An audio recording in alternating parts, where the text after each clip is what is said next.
Hello, folks. Welcome to the Mainly Pinterest Tips Show. I'm Jeff C., and you're not. And I'm very excited to have Rebekah Radice with me on today's show. Now, if you don't, for some reason, know who Rebekah is, she is an award-winning writer, a social media strategist, a global brand ambassador for Post Planner, and she's also the author of How to Use Social Media to Virtually Crush the Competition, and was recently named a top 10 social media blog by Social Media Examiner for the second year in a row, as well as one of the top 10 most shared content marketers. So, Rebekah, thank you so much for being on the show today. Yeah, I would never miss an opportunity to get to hang out, especially with that beard. That beard is epic. Well, it's getting there. I need to get it. I need to go to the barber. I have a great barber. She'll trim it up really nice. Do you ever do little braids? My daughter does. She she does like Jack Black kind of, not Jack Black, the pirate. So she likes to do that. Oh, yeah, right. Yes. Yeah. Uh-huh. So if any of you guys have any questions in the live audience, just feel free to ask them. You just type /Q and we will try to get to them today during the show. So Rebekah, I really have to ask you, Global Brand Ambassador. That sounds like something out of NATO. What is that? What do you actually do? My position with Post Planner has definitely evolved. I've been working with them for the last year. Wow. It's been a crazy fast year, and oddly enough, I started working with them because, and you'll appreciate this, because their Pinterest presence totally sucked. And our mutual friend Peg Fitzpatrick said to the CEO, Josh Parkinson, you know what, you've got to get on board the Pinterest bandwagon. And I know the exact person that can help you out with it. Cool.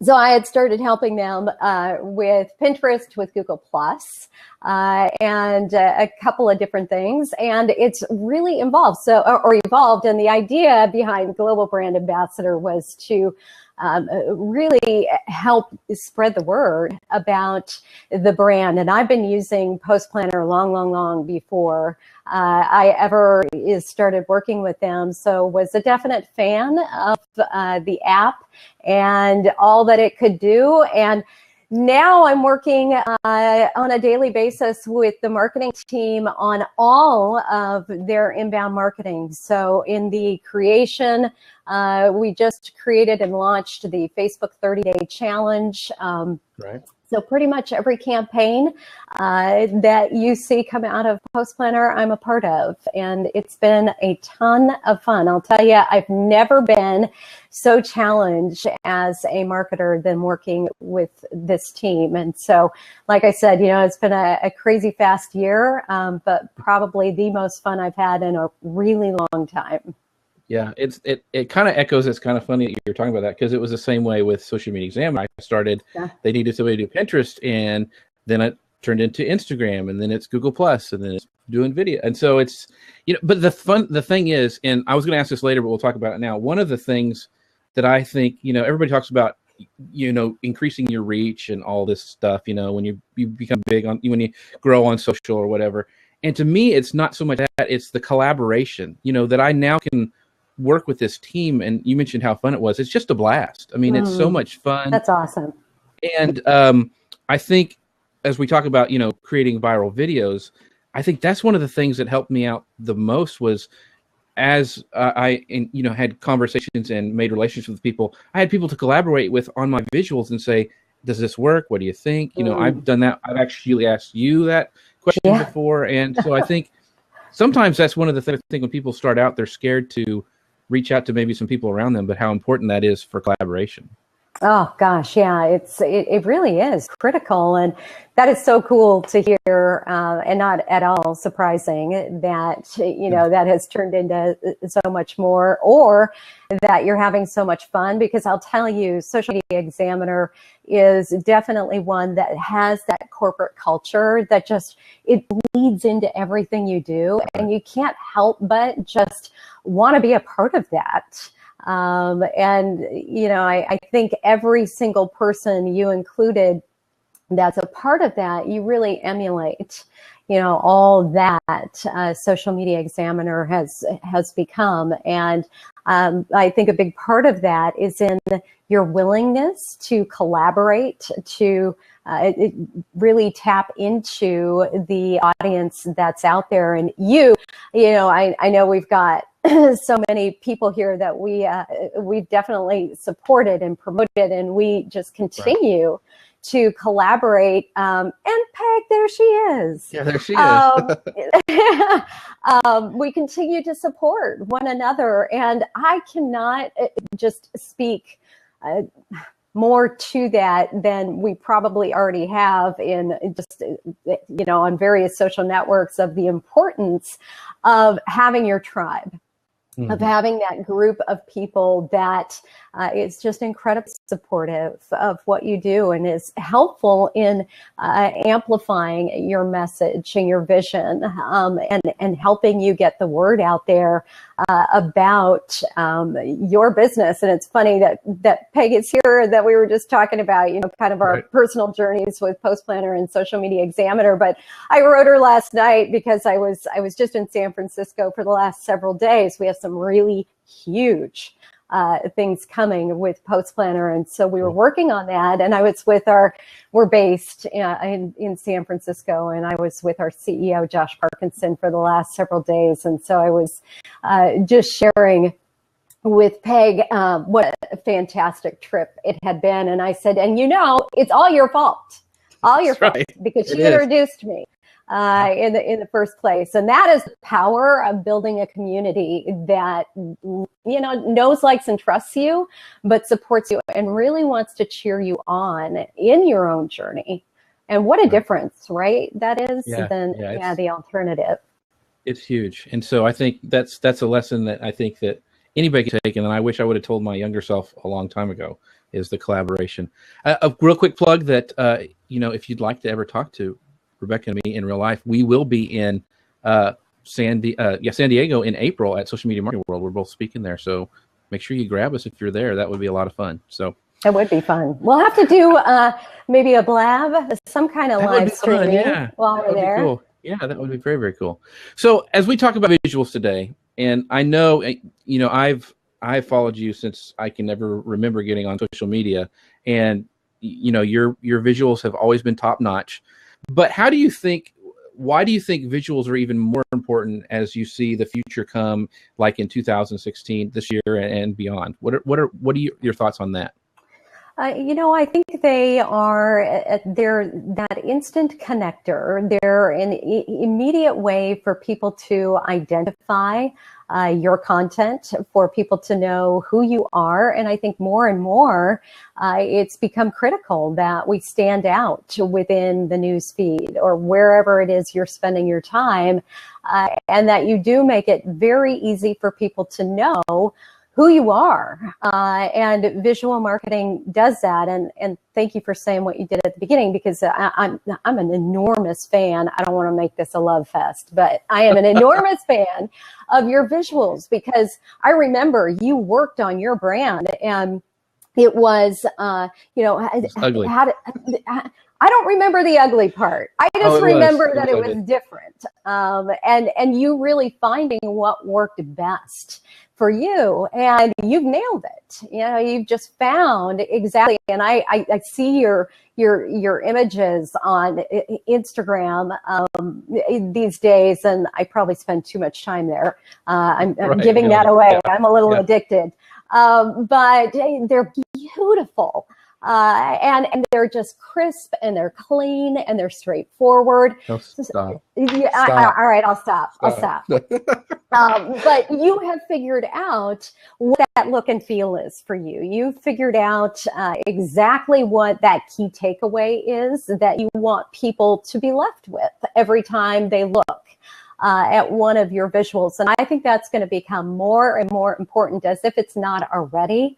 As we're creating that, or looking to create that differentiation in what we do, and in answering that question that's always at the top of the mind of anybody looking to connect with us, which is, why you? Why should I choose you over the next person? And I think visuals are a way to capture attention, draw more eyeballs onto your content, and make deeper connections with your audience in a way that you just can't do on a text basis, at least not in my opinion. Right. Well, and one of the things, and I wanted to point out that, and thank you for all that, but it was hard work. And just, I know, like you, when you first got started, you didn't put out a couple of blog articles and maybe some nice graphics, and then all of a sudden started winning these awards for your blog. I mean, it took time. I mean, it kept you, I mean, and I know because I watched you, and I even use some of your examples in presentations that I do, is I see that you're constantly testing and refining your brand. So what advice would you give people who, okay, maybe they're just getting started with their brand, they're just getting their visuals, they're trying to tweak them. What advice would you give them for starting out?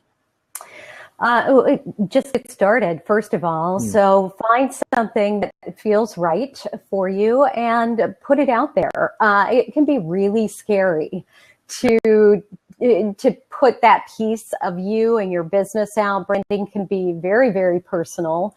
And you have to be okay with doing exactly what you just talked about, putting it out there, testing, and allowing yourself to continue to refine that. I look back at some of my initial stuff and I'm like, oh, yeah, it's so ugly, Right. At least in my opinion. Right. And but that's okay, because it's all led to where I am today. I just did a big facelift on my visuals over the weekend, changed out everything from my website across all of my social networks. And so it's constantly keeping it fresh too, so that you can continue to change as your business changes, stay up to date with what your current offering is, your product, your service. But I would start with step one of identifying what's your business all about. So what at the core of who you are you funny? Are you serious? And then starting to figure out what the elements are, what the color scheme is, the fonts that are really going to portray that, because your brand, very masculine, at least in my opinion, probably wouldn't work for me. I'm wearing a skirt right now. You just can't see it. But other than that, yeah. All right. Do you have the heels to go with it, or is it just? No, I have trouble walking in them. It's really rough. All right. Well, there is that. Yes. No matter how many years. That's right. So what do you think when you think? I'm interested because I don't think I've ever asked you this before. Is when you have a good image, what stands out to you? What are the best attributes that when you see a great image, go, oh, that's a good image? What are some of the top ones that you notice? Yeah, well, for me, it's there's balance. So there's not an overpowering amount of elements or text, that it's visually appealing to the eye, meaning it's got the right mix of maybe graphics or the color scheme that is a part of your brand, and most of all, that it stands out. So it's unique to you. And it's something that, as I said, it's going to create that visual connector from your business to all of your online properties. So there's a lot of different things for me. I really like clean. I like simplistic. I like to keep it, and those are what work best for me personally. But I think that's going to come from testing, getting the data on that, which I did a lot of, So for example, my brand color is orange, and I tested, do images with an orange background with white typeface perform better, or the other way around. And I found that the orange background didn't perform very well, which I was kind of bummed about, because I love the color, but it's paying attention to those details and knowing what your audience is looking for, not just what you feel, what your gut tells you is working. Yeah, that's important because, it all goes back to the data. Is it converting? Is it driving traffic? And I think that's very important. No matter, you have to finally realize, and I had to do this myself, is you can't force something that you think is good down your audience's throat if if they don't like it, they don't like it, and you need Yeah. to change. And so that's sometimes a bitter pill to swallow, but that's something that I think everyone has to learn. It really is, isn't it? And it's so important that we can pull ourselves away personally, take the emotion out of that, and take a critical look at what is the data really telling me, and is resonating with my audience. And if it's not, well, okay, bummer. But be willing to pivot from that and make a shift. And it might be just a simple tweak, but I think that's where a lot of people get caught up in the feeling sad or down that your brand didn't strike a chord in the way that it might have, or you might have hoped it would. Right. Well, Melissa even wrote in the comments, she said her very first pin to take off at Tailwind had a spelling error. Yes, she shared that in one of her webinars we did together, and I love that story. It's so funny. It's so funny. It's the ugly ones that you first started with are getting repinned, and you'll see them come back again. And you're like, oh my gosh, why can't that die? But anyway. And it's not going to go away. I know. It's driving traffic, though, so you gotta deal with it. Right. Yep. One of the things I was thinking about, do you think we, as the culture, as, the Facebook moving so fast and Twitter moving even faster, do you think that we're starting to get overwhelmed with images more than ever before? And, do you think our audience will continue to be even more hungry with images, or are they going to start kind of, remember when everybody had the banner ads on their website and they had the banner ad blindness that would happen? Do you think we're going to get in a situation like that? Do you see that happening in the future? Yeah, I definitely do. I think we're going to have to find a balance in how much we're sharing visually. And I think we're already starting to see that, where visuals don't quite have the impact that they did. Now, granted, whether that's, an algorithm change on Facebook or just a simple fact that, we've consumed too many visuals and we've moved on to the next thing. You have to be agile in that sense and able to shift your marketing strategy and adjust to the current needs of your audience. And with me, it's a constant balance, a challenge to find that right balance of, how much just text-based posts do I share? And obviously on networks like Instagram, you don't have that opportunity. But I think you do have the opportunity to switch it up between visuals that have text on them, or maybe visuals that don't have any text, and the image itself does the talking. But yes, I think we're already there. We're getting a bit of that blindness that you're talking about. And that's where keeping it fresh, keeping it unique, specific to your business is going to be really important, because we have so many tools, so many apps that when we first started, Jeff, they weren't there. If you didn't know Photoshop or have some sort of skill within that, it was really difficult to create a great visual. And now the beauty is that everybody can create graphics. It's as simple as, just getting on your mobile device. Exactly. But you have to keep that in mind too, that you don't want to just create that cookie cutter look and feel that is going to fall into the newsfeed and not get seen. That's exactly right. And I have that question a little bit later, but I wanted to ask, since what are some tools that you like to use? I know you're a big fan of Canva. Are there some other ones that you really like to use to create images with?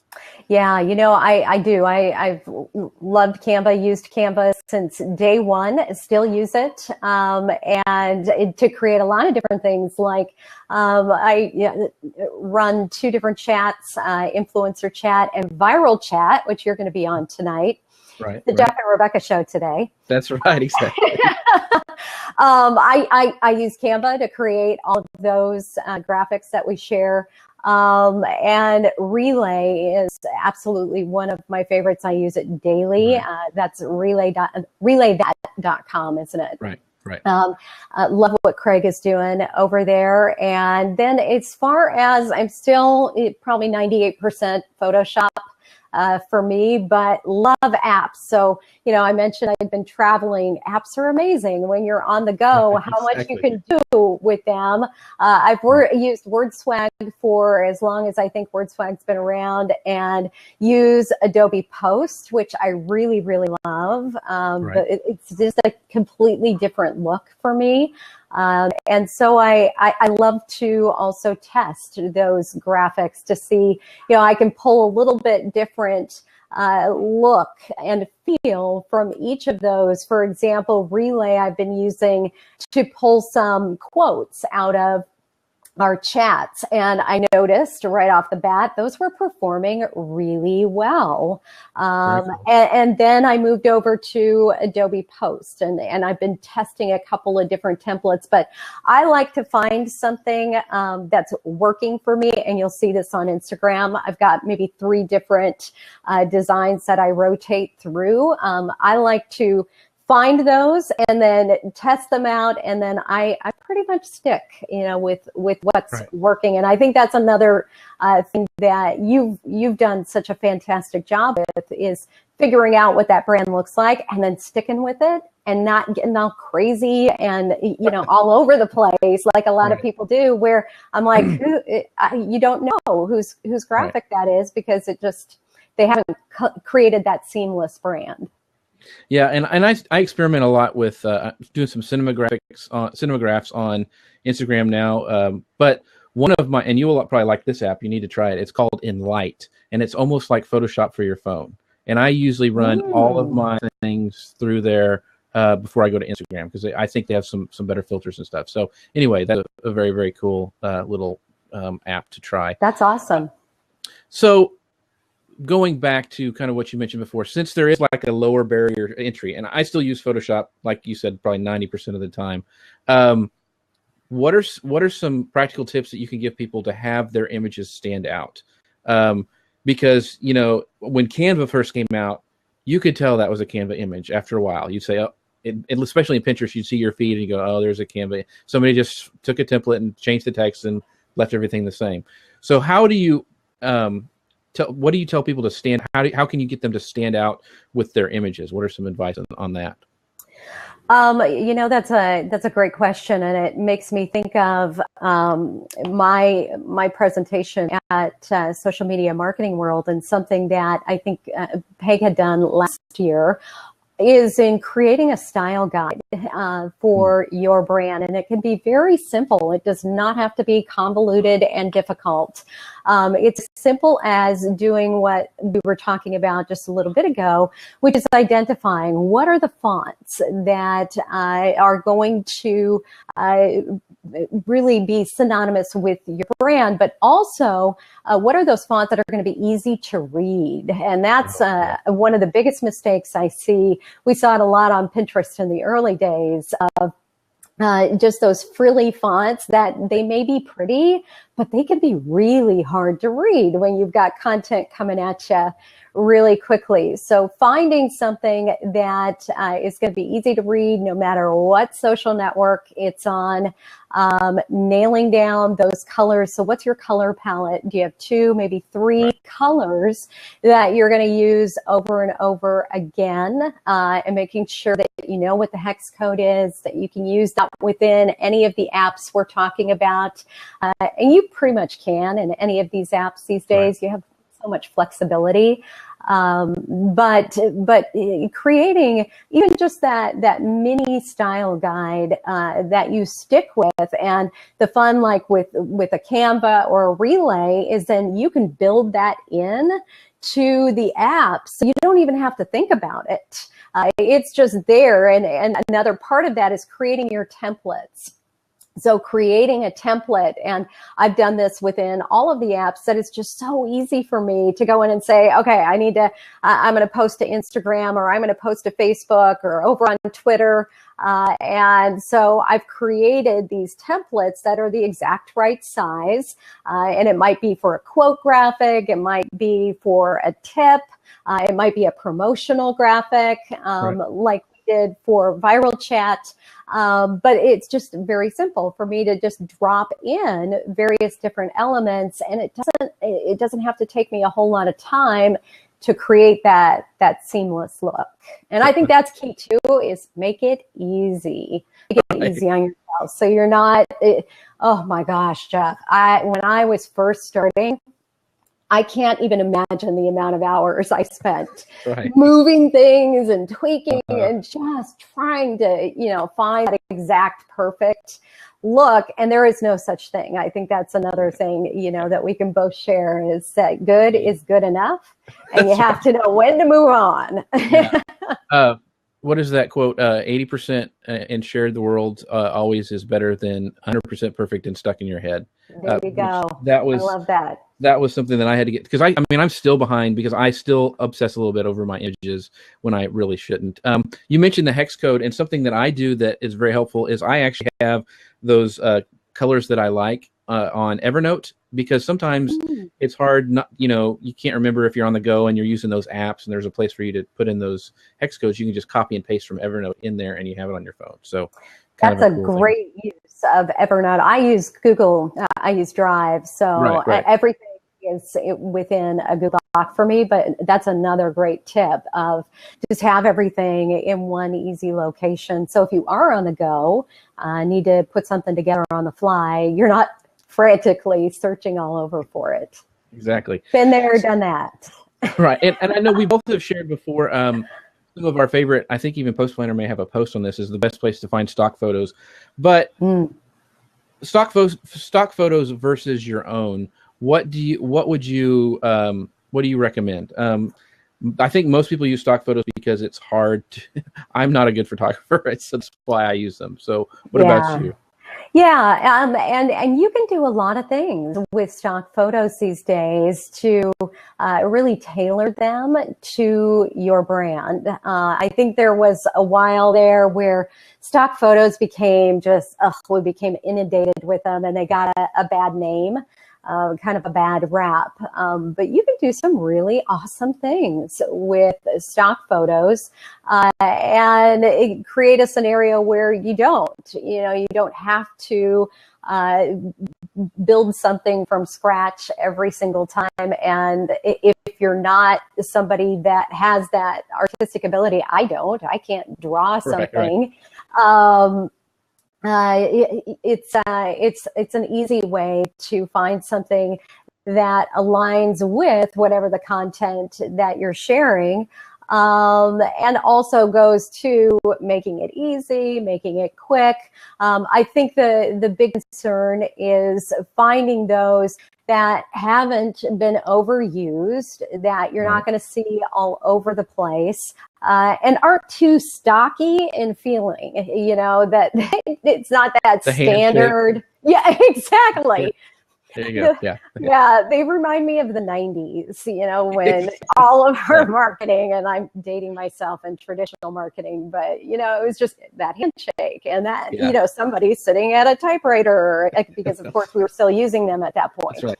Exactly. But those were everywhere. And we've had the same situation in social media where stock photos have just, there's so many great places out there, but they've definitely been diluted in the sense that too many people have used them. Yeah, one of the things I tell people, that because there are so many good stock photos and even creative stock photo places now, as I said, don't be stingy. If you're purchasing them, buy like 2 sizes more than you need, because then you can rotate it and crop it and do something. You could zoom in on something on the page, and that way yours doesn't look like, we talked about standing out in the feed, that yours doesn't look like everybody else who has bought that image. If you just get a couple sizes bigger and rotate it, and you can have a whole nother image look with that. So that's another point I'll just make real quick is I do exactly that. So I've been a member of Dollar Photo Club forever. Love them, because I can buy whatever size I need. I usually do 5,000 by 5,000. So you, I buy the biggest possible, or a vector, because my brand is really kind of that vector based. I will change the colors on, it's very easy in Photoshop to change that whole look of that image to my branded color. So I'll add in my orange. I'll change the blue to my blue. I'll put in some gray, you know, so you can change the look of that very easily with filters. We've got so many different apps that you could run through a filter and make it feel more like your brand and less like that stock photo Elisa just mentioned, the smiling people. And it's so funny because I think we all have those images of what stock photography is, and it has come so far in what's available out there. And I think the important part is if you're using that, make it yours. Tweak it a bit just so that, it does look a lot different than maybe somebody else that's using the same exact image. Very cool. Well, I want to ask another question, and I wanted to give a little example. I created an image and shared it on Instagram on Social Media Examiner's account, and I also did it on Facebook. And it got a lot of comments, and I didn't think it was controversial, but it was Guy Kawasaki, and it said, there are two types of people on social media. People who want to grow their account or liars. And I had a lady with a big long nose on it. And I thought it was funny. And I thought it would be good and people would understand it. But holy cow, it was very polarizing. Yes, I've seen that comment do exactly that several times. Yeah. Right. And so what are your thoughts? Do you think it's okay to be controversial in your images that you're doing? Or what advice would you give on that? I mean, I think you could really turn off your audience if that's all you did, but I wanted to know your thoughts. I think it really goes back to your business and your brand, and is controversy on brand for you? Personally, I see nothing wrong with being controversial and pushing people's buttons and creating that conversation, because let's face it, if we all agreed all the time, how boring would life be? And I think it's the same thing within your business. And I think the other important aspect of that is that you're taking a stand, and that you are clearly stating, this is how I feel about maybe there's a situation, something going on in the news around your business. Nobody likes a wishy-washy person, and nobody wants to do business with a wishy-washy brand. They want to know, who you are and your position on things that are important to them, things that really matter. It doesn't mean getting off target, losing focus, talking about personal stuff you have no business talking about within, your business aspect. That's why I say I think you have to stay focused and on brand based off of who you are and that persona that you've created for your company. There's plenty of people, guys, a great one, that he's always saying something that is controversial. And I appreciate that personally, because there's a lot of times where, he or someone else will say something that makes me go, I hadn't really thought about it like that, or I hadn't seen it from that perspective. And maybe I disagree, but it gives me a new appreciation for where they're coming from. And so I think it gives an additional layer of insight into your business. And it also allows you to become a thought leader in that sense of, hey, you know what, this is how I feel, and it might not be popular, but I'm going to put it out there. And what that does is it naturally attracts the right people to you. You're all of a sudden going to start seeing those people want to connect with you, that want to do business with you, that are like-minded in that sense, instead of that idea I think so many of us had when we first started with social media was, oh, well, I don't want to piss anybody off. I got to be careful. And I think there's a line that you don't, I mean, some people do, and that's their whole persona, is they want to hack people off. And that's a whole different thing. But I thought it was interesting. It was funny because some people didn't even read the quote and they responded. And I'm like, you didn't even read it right. I don't understand why you're saying what you said. And then on that same topic, we posted another one. It was a Michael Stelzner quote, and it was something about it was something like good character trumps everything else. Well, all that people saw right now was Trump. and they started commenting about Trump, and I'm like, what? Are you kidding me? So anyway, you never know what's gonna happen. Isn't that funny? But that's another great point. Is you do have to be aware of what is trending, what's being talked about. Right. And I just didn't think about it. Yeah. It's that whole reticular activator thing. Everybody is so focused on politics and Donald Trump, and then bam, that's all they saw. That's pretty funny. I got to be honest, I don't know that I would have seen that same exact thing, but and then of course, once somebody does it, it snowballed. So anyway, well, that's good. And the other thing is, quote graphics. Do you think they're here to stay, or are they on their way out? I mean, it seems like there's a new one every day. And I know they're very popular on Post Planner. If you go and look at a lot of their things, they're pretty popular. And they seem to be humorous. Do you think that's a trend that's going to continue to go for a while now, or do you see quote graphics kind of dying off? I think they're just as popular as they've always been. I think we saw that, where people were like, infographics, they're going to die. Right. And infographics are just as popular. They've just changed. Right. What we're looking for out of them has changed. But I think we are a visually hungry society. I think we love to consume content visually. And I think that will continue. Now, how we use them, I think will change. I think how we're using them now is different than maybe how we used them even, 6 months ago, 2 years ago, where they were just very basic. And as people get more and more creative, and Pega just said, Guy is fearless in putting it, say he's very brave. And I think as companies, we can take a cue from that, and as we become less and less afraid to test the waters and try different things out, I think they're going to change. I think how we position content with them is going to change. We're in the midst, you mentioned Post Planner, we're working with Simply Measured on a case study right now of our just massive growth on the Post Planner page. We went from about 100,000 followers to just under 350,000 in 6 months, and it's all organic, almost 100% organic growth. And so we really wanted to dive into that and help business owners better understand, what steps can you take to do that. And you're right, so much of it is visual content. Right. It's quotes. It's tips, it's events. So we're using them in multiple different ways, but it's understanding it too, what type of content your community is looking for, and then figuring out, how can you replicate that? How can you give that to them over and over again, day in and day out? But to just come full circle and answer your question, I don't think they're going anywhere.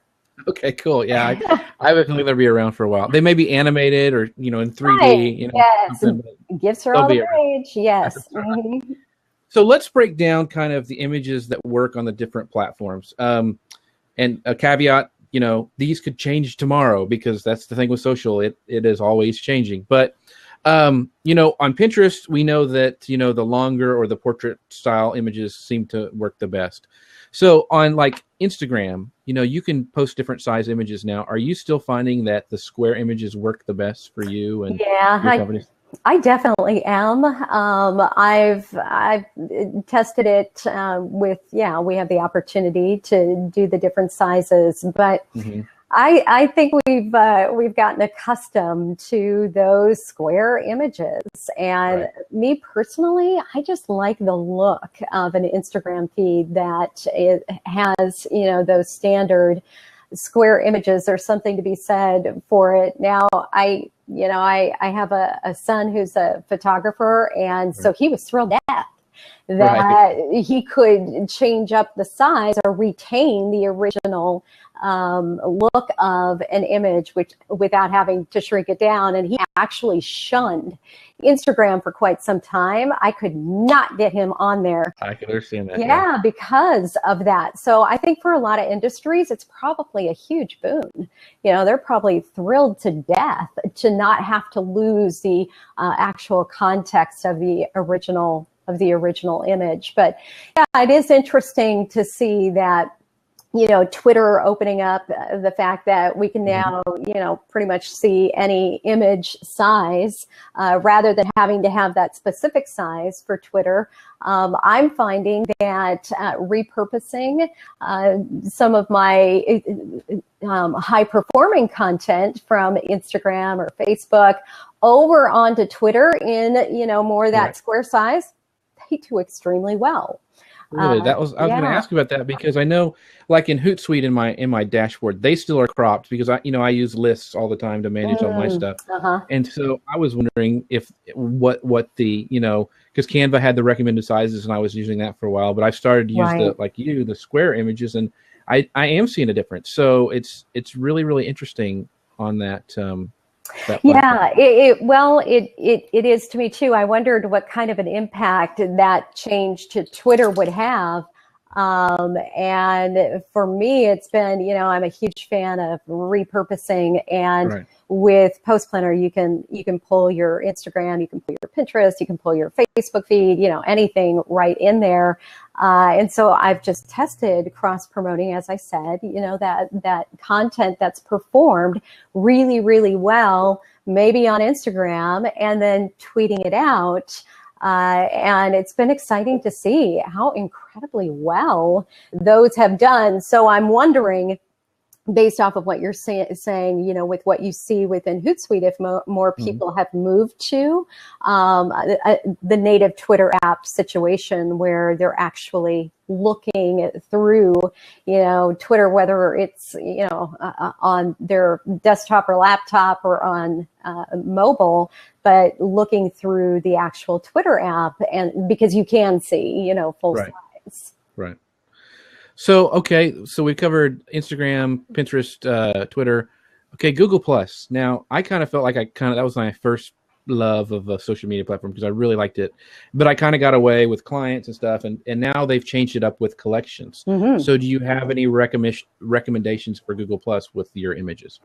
Yeah, well, obviously we both had a very similar love with Google Plus, and that was it was the Wild West initially, and trying to figure out what worked over there. And collections, I think it's a super cool way it's kind of like Pinterest, being able to create boards where you're collecting similar type of content for anybody to find. So it's now an easier way for people to see what type of content you're creating, to quickly and easily go to that collection, see all of it there at a glance. So I think for anybody, whether you're a personal brand or a business, it's just smart to start to organize your content in that way. That makes it super easy for people to find the content that they're looking for without having to sift through a whole lot of content. Right. Now, are you posting square images on Google Plus, or are you using the long one? Okay. Yeah, I do the longer form, and I do the square. So every once in a while, I'll play around with those images that I've created for Facebook, for Instagram, and as I said, repurpose them over there too. So yeah, and they do well over there. I know there was a time where we were just beating that drum on, the longer form content over there, but that seems to have changed as well. Link-based content does well over there now, where it didn't for a really long time. And I am, just dropping the link in for an article as opposed to putting that image in there. So there's been a lot of changes over there too. And I think they've been good in the sense of the expanded type of content that's getting some traction.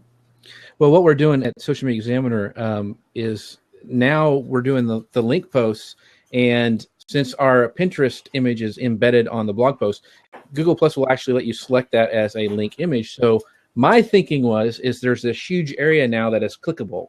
Instead of clicking on it and you go to like the view of a slideshow or whatever, it actually is a link back to your website. So, and that's what we're interested in. So we're testing it just like you always recommended, and we'll see how that works out, but you never know with Google Plus. Well, and I love to see what you guys are always, testing and changing things up, doing things a little bit differently, and never getting too stuck on one thing. And that's another mistake I see people make is, oh, well, this is working, so it's just going to continue to work forever. And then all of a sudden you realize, whoa, I'm not getting engagement off of that anymore. And you've got to make a radical change instead of constantly doing what you're talking about and testing, and changing it up. And we have so many different ways we can do that, in the context that we're writing, whether it's shorter or longer, in using the reactions and the emojis and all the different opportunities we have to just, I think, position our content a little bit differently. Yeah. Jim Wiles Factor says, too many images don't help tell the story, then they become a nuisance. And I think that's true, that they've always got to be telling the story about your brand or your business.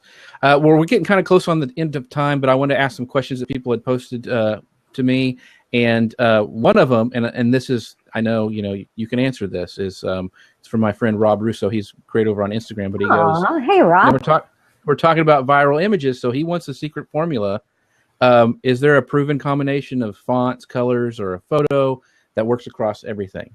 Is there some to make your image go viral? Oh, Rob, Rob could actually answer that question a whole lot better than I can. This is actually what he does every single day as far as design. But you know what? It's really different. Every study I have seen is very specific to the social network. So, for example, a study had come out on Instagram where human faces didn't perform as well as, and actually I said that wrong. I think that was Pinterest, not Instagram. So I think it's understanding the social network and understanding what type of content has performed well in the past. So look at top content, look at proven content that is going to give you predictive results. And I think that's where we oftentimes miss the boat too, is you don't take the time to do your research to really understand what's performed well. But yeah, it's still a scenario, in my opinion, that you've got to understand these nuances of each social network. You've got to understand what people are looking for. I find that it happens every time. Something will do well on Google Plus, but it won't do well on Facebook, or vice versa. And so you really need to understand what your audience is responding to. And just because you like it doesn't mean they're going to like it. So look to your past and previous content to understand, what's working and what's not. For me personally, as I said earlier, it's clean designs. And Rob does a lot of that. Rob and I share the orange in branding. That's right. And his are, I love them. They're just that clean background, white kind of stark background with a splash of orange, black text. I would say black. He might use gray. I can't remember. But there's contrast. So stark contrast between his elements, the colors, and it's just very easy for my brain to process and for me to know exactly the point he's trying to get across. So I would just keep that all in mind, keep it very easy to read, but also keep it very consistent with what's working on that particular social network. Gotcha. Here's another question from Craig Carpenter, who is actually the founder developer of Relay that we were talking about earlier. And he goes, how can someone better plan their content to coincide with topics that are predicted to trend? So he's wanting some ideas on images. How can I work with some some topics? And is there some tools maybe that you can look at to help you find out what's trending at the time? Yeah, and again, that's going to be a little bit different, dependent on the social network. BuzzSumo is a tool I use every single day. Absolutely love that tool. That will help you see exactly what's worked already. based off of a keyword research, based off of a hashtag, whatever you're looking for. Twitter analytics are huge. They're like a gold mine of data to be able to look at what your audience has reacted to, what they've liked, what they're actively sharing, who your supporters are, who your promoters are within your business. Facebook analytics, obviously, another huge resource. Google Analytics, and tying your Google Analytics into your social media. So that you really know, what is happening, what are those steps that people are taking to get to you, or what actions are they taking, or what are they clicking on to get to you. So using, URLs that you can track. So there's so many different ways, and it just really depends on what type of data you're looking for, how you're wanting to track that, how deep how deep a dive you want to do into that, and then what specifically you want to know. Simply Measured, I mentioned, gosh, they have so much data, it can blow your mind in what you can learn. I'm a huge Sprout Social fan, used it since the beta days. I love their reporting features. So, again, I think it just depends on what type of information you're looking for, but there are so many great tools out there. It's really finding the one that works best for you. And I think too, it's finding, like on Pinterest, what your audience is liking and then giving them more of it. Peg has talked about it many times, is feeding the content monster, and you want to feed the content monster stuff that it likes to eat. So, you want to use those tools to find out what to actually make. So here's the last question from Elisa. She asks, how do you keep a consistent look and feel for branding without things becoming stale? Well, it goes back to what we were talking about with the style guide. So creating really your guidelines for your brand as far as what's allowed. You don't have to get super crazy with that. You just have to know what you're going to stick with. This is especially helpful if you're working with a designer that is helping you, so that it does give them a real guide into what's okay, what's not. I worked with Better Homes and Gardens for years, and we were so specific that, the logo could only be in a certain location. You don't have to get that crazy. You just need to know what is acceptable, what's okay for you.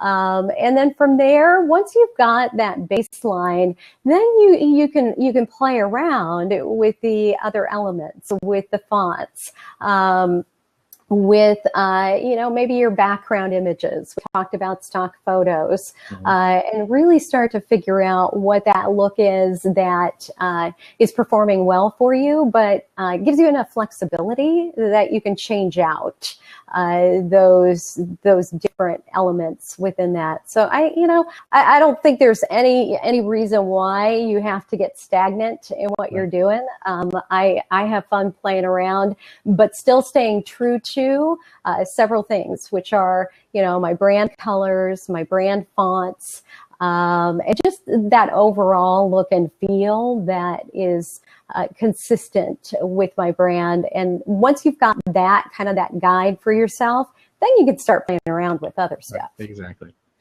Well, Rebekah, thank you. I mean, we could talk about this for another hour. Yeah, I mean, it never gets old. It's exciting to me. But I want you to have a chance to tell everyone where the best place is to find out about you and your services. Absolutely. So you can find me at RebekahRadice.com, and then across social media at Rebekah Radice, just about anywhere. And as I said, working with Post Planner every single day, and our big initiative that I would love to just share with everybody is the Facebook 30-day challenge that I mentioned at the beginning. And that's just 30 days to growing a better Facebook presence. Growing a page that you can actually monetize, that you're seeing real results from. And so we'd love to have you over there in that community, 30 days to really get yourself either back on track or start a whole new Facebook presence. And oh, hey, looky there. We just happened to be here in chat. Leanne. There we go. Very cool. Leanne, our amazing social media manager, is there. So thank you very much. Yeah, so the links are there. Make sure you guys check that out. And as always, I'd love for you guys to visit manlypinteresttips.com, click on the sidebar, and subscribe to our email community where you'll never miss a great guest like we had with Rebekah today. Because at manlypinteresttips.com, we're always adding testosterone one pin at a time. See you next time, everybody. Love it. Bye-bye.